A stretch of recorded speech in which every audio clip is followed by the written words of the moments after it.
మీ business ఏదైనా మీ ఊర్లో promotion చేయాలంటే అది సుమన్ టీవీతోనే సాధ్యం. ఇప్పుడే సంప్రదించండి. కాలేజెస్ లో పబ్లిక్ ప్లేసెస్ లో అవేర్నెస్ ప్రోగ్రామ్స్ కండక్ట్ చేస్తూ ఉన్నారు కదా. సో ఈ అవేర్నెస్ ప్రోగ్రామ్స్ విని అంటే ఎవరైనా అంటే చాలా వరకు అమ్మాయిలు అంటే ఇంట్రోవర్ట్స్ ఉంటారు. జరిగింది చెప్పకుండా పరువు పోతుంది, జీవితం పోతుంది, పోలీస్ మెట్లు ఎక్కద్దు, ఇలాంటి థాట్స్తోని చాలా వరకు చెప్పకుండా వాళ్ళల్లో వాళ్ళే బాధపడిపోయి ఉంటారు.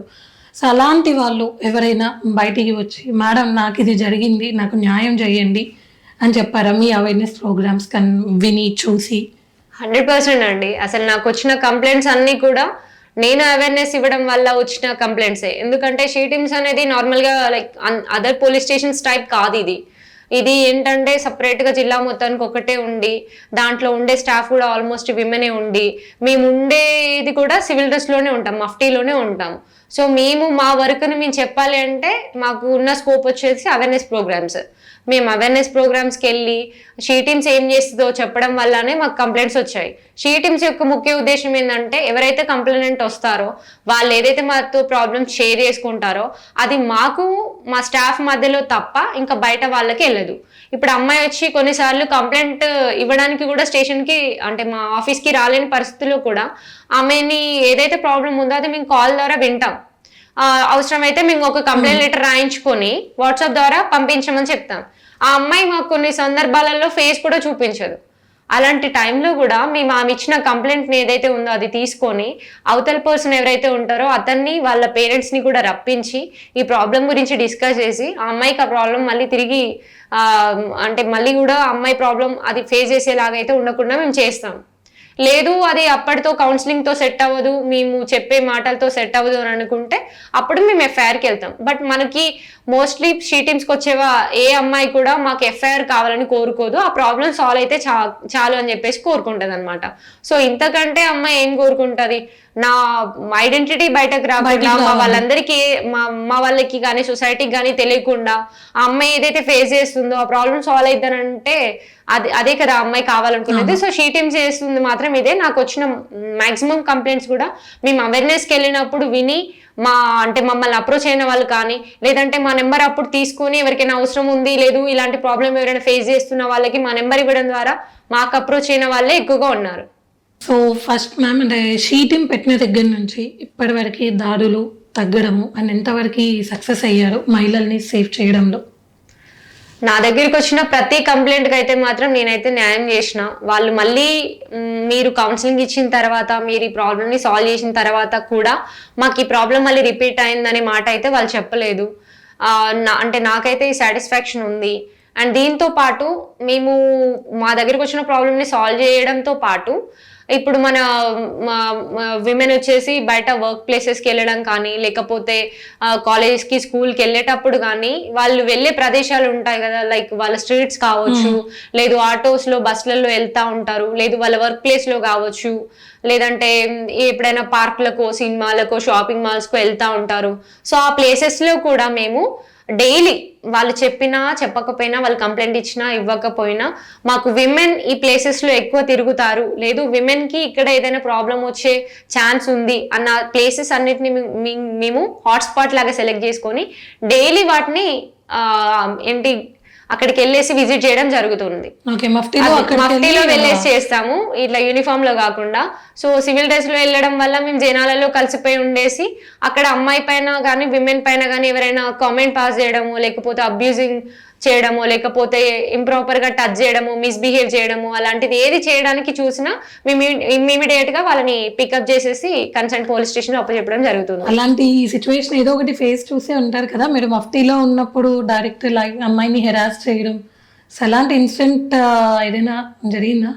ఇప్పుడు సెంట్రల్ పార్క్స్ దగ్గర కానీ మన మూవీ థియేటర్స్ దగ్గర కానీ ఇలాంటివి మనం ఎక్కువగా చూడొచ్చు. దట్టు విమెన్ గ్యాదరింగ్ ఎక్కువ ఎక్కడైనా ఉన్నప్పుడు ఆకతాయిలు కొంచెం ఇబ్బంది పెట్టే ఛాన్సెస్ ఉంటాయి. లైక్ బతుకమ్మ కావచ్చు, బతుకమ్మ అప్పుడు మన విమెన్ అంతా కూడా అక్కడ ఆడుతూ ఉంటే అంటే గల్లీకి సంబంధించిన వాళ్ళు కావచ్చు వేరే వాళ్ళు కావచ్చు అక్కడికి వచ్చేసి ఏదో కామెంట్ పాస్ చేయడము లేకపోతే టచ్ చేయడానికి చూడడము అలా చూసినప్పుడు మేము పికప్ చేసిన సందర్భాలు అయితే ఉన్నాయి.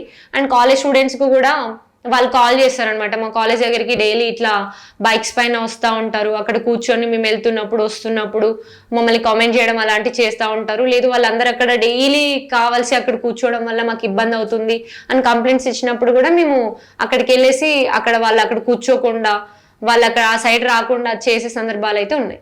ఓకే, సో అలా వచ్చాక మీరు అలాంటి ఆకతాయిల్ని వెళ్ళి డైరెక్ట్ మనం పిక్ చేసేసి తీసుకొచ్చేసి వాళ్ళపైన ఇమీడియట్ గా పెట్టి కేసు ఫైల్ చేయించడం జరుగుతుంది. అక్కడ వాడు పెట్టిన ఇబ్బంది కనుక ఎక్కువగా ఉన్నట్లయితే ఎఫ్ఐఆర్ కూడా ఫైల్ చేయించడం జరుగుతుంది. బట్ అట్లా దొరికిన వాళ్ళని మాత్రం ఖచ్చితంగా పెట్టి కేసు అయితే వాళ్ళపైన పెట్టడం జరుగుతుంది, ఇంకోసారి అది రిపీట్ చేయకుండా ఉంటారని. ఈ బస్ స్టాండ్స్ కావచ్చు, రైల్వే స్టేషన్స్ కావచ్చు, ఇంకా ఎనీ వర్క్ ప్లేస్ అక్కడ విమెన్ ఎక్కువగా మంది వర్క్ చేస్తున్నారు అని అంటే మేము ఆ ప్లేసెస్కి వెళ్తాము, డైలీ అబ్జర్వేషన్ చేస్తూ ఉంటాం మఫ్టీలో ఉండి. మాకేదైనా దృష్టిలోకి వచ్చినా లేదు వాళ్ళు కంప్లైంట్ ఇచ్చినా ఇబ్బంది పెట్టే వాళ్ళని తీసుకొని వచ్చి కౌన్సిలింగ్ ఇచ్చి వాళ్ళపైన పెట్టి కేసు వేయించడం అయితే జరుగుతుంది. మేడం ఎక్కువగా మనం చూస్తే టీనేజర్స్ ఇలాంటి కేసెస్ మనం ఎక్కువగా డే టు డే వింటున్నాము. అంటే గృహిణుల పరిస్థితి అంటే ఆఫ్టర్ షీ టీమ్ వచ్చాక బయటికి చెప్పుకోలేని ఇప్పుడు చాలా వరకు చూస్తే అయితే ఇంట్లో వరకట్నం వేధింపులని, లేదా ఈ రోజులలో కూడా ఇంకా కొంతమంది అమ్మాయి పుట్టింది అని భార్యని హెరాస్ చేయడము, సో ఇలాంటి కేసెస్ కూడా మన రీజన్లో జరుగుతున్నాయా? ఇంకా ఇక్కడ మన కొత్తగూడెం డిస్టిక్ అనే కాదు, స్టేట్లో ఉన్న ప్రతి డిస్టిక్ లో కూడా ఇంకా మొత్తం ఓవరాల్ ఇండియాలో కూడా విమెన్ హెరాస్మెంట్స్ అనేటి, అది గృహిణుల హెరాస్మెంట్ అనేది ఖచ్చితంగా జరుగుతుంది. వాళ్ళు ధైర్యం చేసి కొంచెం బయటకు వచ్చి చెప్పుకోగలిగితే మనమైతే మన చేతిలో ఉన్నంత వరకు వాళ్ళకి హెల్ప్ చేయగలుగుతాము. షీ టీమ్స్ ఉండడం వల్ల చాలా బెనిఫిట్ అయితే ఉంది. లైక్ కొంతమంది హస్బెండ్స్ ఎలా ఉంటారంటే మమ్మల్ని స్టేషన్ దాకా రప్పించింది, పైన కేసు పెట్టింది అని చెప్పేసి ఇంకొంచెం కోపం ఎక్కువగా ఉండే ఛాన్సెస్ ఉంటాయి. అలాంటప్పుడు షీ టీమ్ కొంచెం బెటర్ గానే అనిపిస్తుంది వాళ్ళకి. లైక్ పోలీస్ స్టేషన్స్ కంటే షీ టీంలో మనం సివిల్ డ్రెస్ లోనే ఉంటాము అండ్ మనం కేసు ఏం పెట్టాము, వాళ్ళ ముందు ఫస్ట్ లెవెల్లో కూర్చోబెట్టి మాట్లాడతాము. ఇద్దరు సైడ్ కూడా వాళ్ళ ఇబ్బందులు ఏంటి, అసలు ఎందుకు ఈ విధంగా జరుగుతుంది, మీ ఇద్దరి మధ్యలో గొడవలు ఎందుకు వస్తున్నాయి అని చెప్పేసి మొత్తం అన్ని కనుక్కుంటాం అనమాట. హస్బెండ్ అండ్ వైఫ్ ని ఇద్దరిని కూర్చోబెట్టి మీ మధ్యలో ఎందుకు ఇలాంటి ఇబ్బందులు వస్తున్నాయని కూర్చోబెట్టి మాట్లాడేసి వాళ్ళకి ఏదైతే ప్రాబ్లం ఉందో ఆ ప్రాబ్లమ్ ని ఎలా సాల్వ్ చేసుకుంటే బాగుంటుందని మేము మా ఎక్స్పీరియన్స్ ప్రకారం వాళ్ళకి చెప్పడం జరుగుతుంది. వాళ్ళని ఫస్ట్ టైం కానీ సెకండ్ టైం కానీ కౌన్సిలింగ్కి పిలిచి వాళ్ళని కలిపే ప్రయత్నం చేస్తాము. ఇక అప్పటికి మా వల్ల కాదు అని అనుకున్నప్పుడు ఎఫ్ఐఆర్ చేయించడం జరుగుతుంది. వాళ్ళకి విడిపోవాలన్న థాట్ ఉన్నది. ఒక ఉదాహరణకు తీసుకుంటే వైఫ్ అండ్ హస్బెండ్ విడిపోవాలన్న థాట్ ఉన్నది, they want to live together life time, కానీ చిన్న చిన్న మనస్పర్ధలు, సో వీటిని మీ వరకే వస్తాయి. అంటే ఎలా సాల్వ్ చేస్తాయి అంటే తర్వాత వాళ్ళు కలిసి ఉండాలి అని అన్నా కూడా ఇప్పుడు మైండ్ సెట్స్ ఎలా ఉంటాయంటే ఇందాక మీరు అన్నట్టుగా పోలీస్ స్టేషన్కి పిలిపిస్తావా నన్ను అని తర్వాత అయినా అమ్మాయి ఫేస్ చేయాలి కదా మిగిలిన లైఫ్ టైమ్. సో అలాంటి కేసెస్ని ఎలా డీల్ చేస్తారు?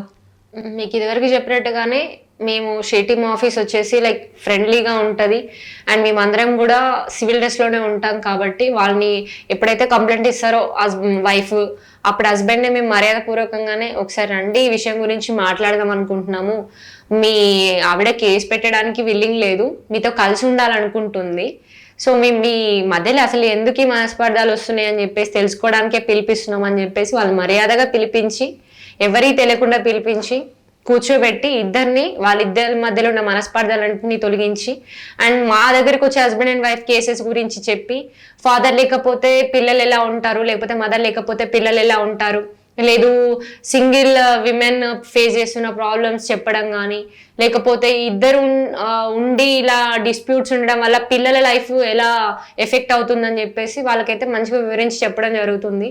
మంచిగా కూర్చోబెట్టి కౌన్సిలింగ్ ఇవ్వడం జరుగుతుంది. వాళ్ళ లైఫ్లో వాళ్ళు అంటే ఏదో ఒక లెవెల్లో హ్యాపీగా అయితే ఉండి ఉంటారు కదా స్టార్టింగ్ నుంచి ఇబ్బందులే పడకుండా. సో ఆ మూమెంట్స్ అన్నిటిని వాళ్ళకి గుర్తు చేసి మీరు కావాల్సి ఇష్టపడి చేసుకున్నారు, ఒక 2-3 years బాగానే ఉన్నారు, దాని తర్వాత ఇప్పుడు ఎందుకు ఇబ్బంది వస్తుంది, దేని వల్ల వస్తుంది, అది ఒకసారి ఆలోచించుకొని సార్ట్అవుట్ చేసుకోండి. స్టార్టింగే మీరు ఇష్టం లేకుండా అయితే ఈ రిలేషన్షిప్లోకి దిగలేదు కదా, సో ఇప్పుడు మధ్యలో వచ్చిన ప్రాబ్లమ్స్ని సార్ట్అవుట్ చేసుకోవాలి తప్ప విడిపోవడం అది కరెక్ట్ కాదని చెప్పేసి మేము చట్టం గురించి కూడా మొత్తం వివరించి చెప్పి ఒకవేళ కేసు అయితే ఎలా ఉంటుంది, ఆ తర్వాత పిల్లల లైఫ్ ఏమైంది, ఇదంతా కూడా చట్టం పరంగా కూడా మొత్తం చెప్పేసి వాళ్ళకి మంచిగా కౌన్సిలింగ్ ఇవ్వడం జరుగుతుంది. ఒకసారి కాకపోతే 2 సార్లు అయినా పిలిపించి మంచిగా కౌన్సిలింగ్ ఇచ్చి పంపించడం అయితే జరుగుతుంది. పాజిటివ్ మోటివేషన్ చేసేస్తారు. ఓకే, ఇన్ కేస్ మిమ్మల్ని అప్రోచ్ అవ్వాలి అని అంటే ఇప్పుడు రాలేని వాళ్ళు ఉంటారు ఆఫీస్కి, సో ఎలా? మనం ఆల్రెడీ షీటీమ్ కి సంబంధించి అవేర్నెస్ కి వెళ్ళినప్పుడు మన షీటీమ్ ఆఫీస్ ఎక్కడ ఉంది, డైరెక్ట్ ఆఫీస్ కి రాగలిగిన వాళ్ళు ఆఫీస్ కి రండి అని చెప్తాం. లేకపోతే షీటీమ్ ఫోన్ నెంబర్ మనం వెళ్ళిన ప్రతి చోట కూడా ఓపెన్ గా ఇచ్చేస్తాం అనమాట. సో ఆ ఫోన్ నెంబర్ కి నాకు కాల్ చేసి అయినా చెప్పొచ్చు. ఆఫీస్ కి రాలేము మేము అనుకున్నప్పుడు నాకు ఫోన్ కి కాల్ చేసి చెప్పొచ్చు. వాట్సాప్ ఉంది, వాట్సాప్ ద్వారా మెసేజ్ చేసి కూడా నాతో చెప్పొచ్చు. లేదు అని అంటే లైక్ కొన్నిసార్లు ఏంటంటే మనం ఇక్కడ ఉన్నాము, వేరే డిస్టిక్ వెళ్తాము, అక్కడ మనకి ఏదైనా ప్రాబ్లం వచ్చినప్పుడు అప్పుడు నా నెంబర్ లేకపోయినప్పటికీ కూడా షీటీమ్ కి సంబంధించిన QR కోడ్స్ మన స్టేట్ మొత్తంలో ఉన్న షీటీమ్ ఆఫీసర్స్ అందరూ కూడా, షీటీమ్ స్టాఫ్ అంతా కూడా మన పబ్లిక్ ఎక్కువ తిరిగే ప్రదేశాలలో ఆల్రెడీ స్టిక్ చేయడం జరిగింది. బస్ స్టాండ్ కానీ, రైల్వే స్టేషన్స్ కానీ, బస్సెస్ కానీ, మూవీ థియేటర్స్ కానీ, షాపింగ్ మాల్స్ కానీ, స్కూల్స్, కాలేజెస్ అన్ని ప్లేసెస్ లో మన QR కోడ్ అయితే పెట్టడం జరిగింది. సో వాళ్ళు కనుక మన నెంబర్ తెలియట్లేదు, వాళ్ళు అక్కడ ఇబ్బంది పడుతున్నారు అనుకున్నప్పుడు ఆ షీటీమ్ కి సంబంధించిన విమెన్ సేఫ్టీ వింగ్ సంబంధించిన QR కోడ్ ని స్కాన్ చేస్తే డైరెక్ట్ కంప్లైంట్ అనేది విమెన్ సేఫ్టీ వింగ్ కి వెళ్తుంది.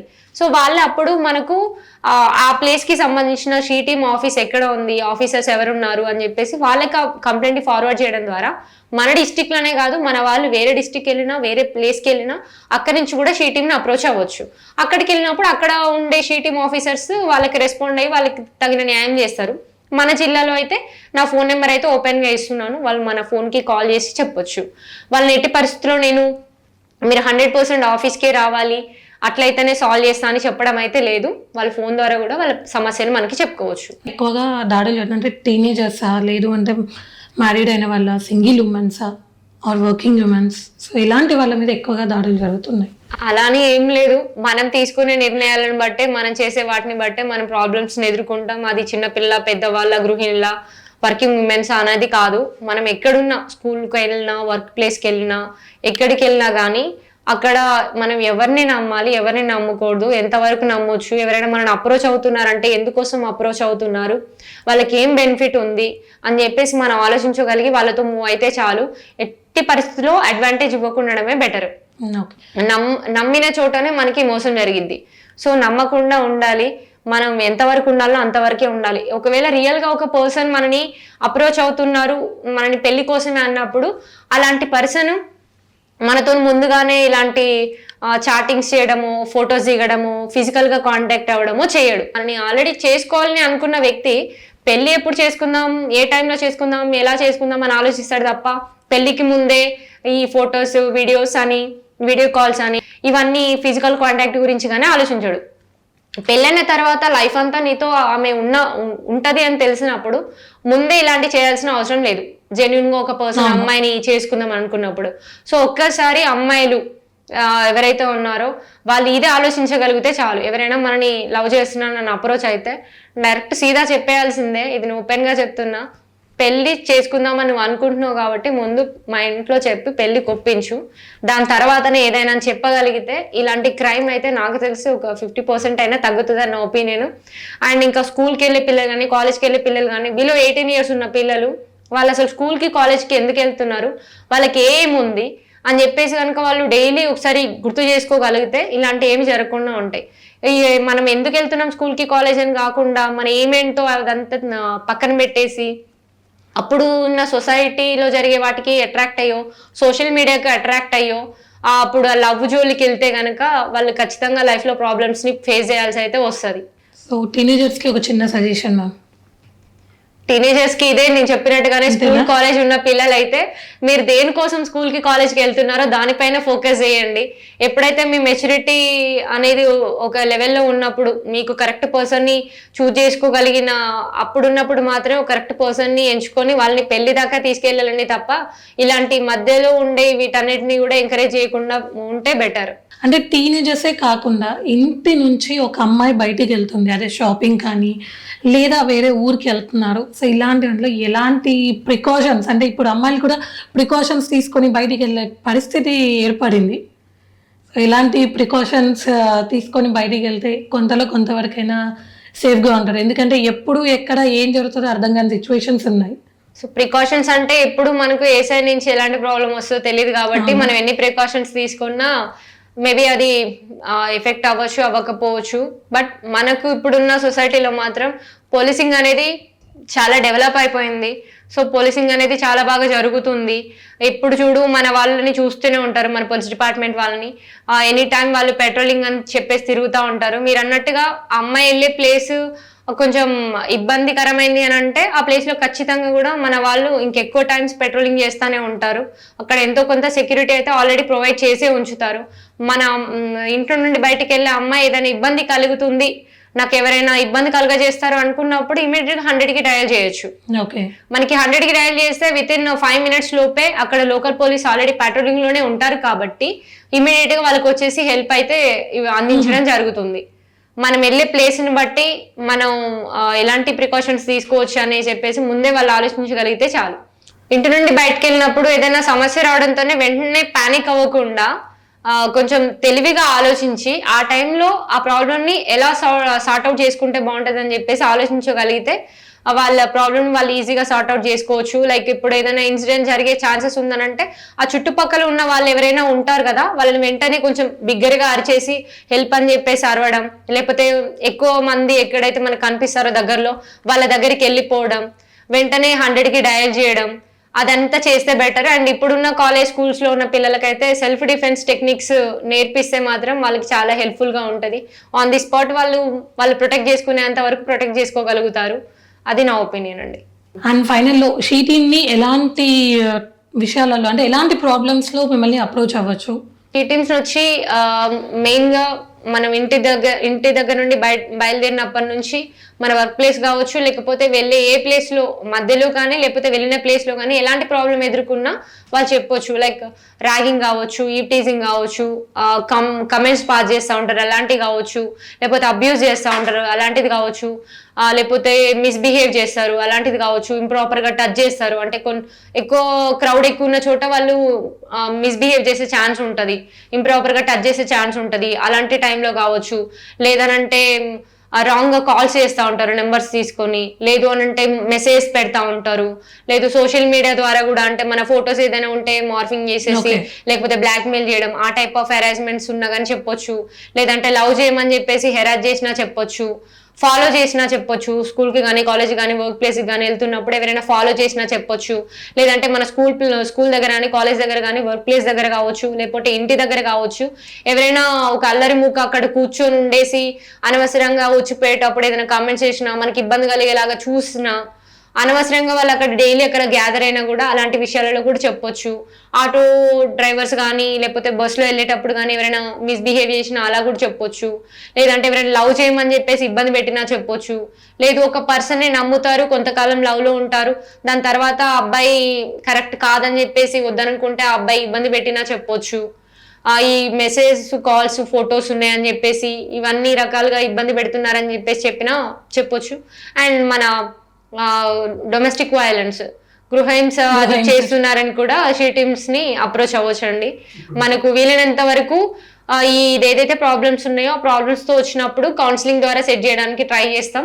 కౌన్సిలింగ్ ద్వారా ఈ ప్రాబ్లమ్ సాల్వ్ అవ్వట్లేదు అనుకున్నప్పుడు ఓ పెట్టి కేసు పెట్టడము, లేదంటే అవసరమైతే FIR చేయించడము జరుగుతుంది. సో అంటే మిమ్మల్ని కాంటాక్ట్ అవ్వాలంటే కాంటాక్ట్ నెంబర్ ఉంది కదా, ఒకసారి చెప్తారా? షీ టీమ్ కి సంబంధించిన ఫోన్ నెంబర్ వచ్చేసి 8712682131. ఈ నెంబర్ కి కాల్ చేసినట్లయితే డైరెక్ట్ నేనే కాల్ అటెండ్ చేస్తాను. మీకు ఏ సమస్య ఉన్నా ఈ ఫోన్ నెంబర్ కి కాల్ చేసి చెప్పొచ్చు. ఇదే నెంబర్ కి వాట్సాప్ కూడా ఉంది, మీరు వాట్సాప్ ద్వారా కూడా మీ సమస్యను నాకు తెలియజేయొచ్చు. సో చూశారు కదా, మేడం గారు చెప్పిన సూచనలను పాటిస్తూ ప్రతి ఒక్క మహిళ కూడా తగు జాగ్రత్తలు తీసుకోవాలని కోరుకుంటూ, అండ్ అలాగే ఈ లేడీ మెసేజ్ ఇంకా ఉన్నత శిఖరాలు అధిరోహించాలని కోరుకుంటూ మీ Suman TV Kothagudem. Thank you ma'am. Thank you.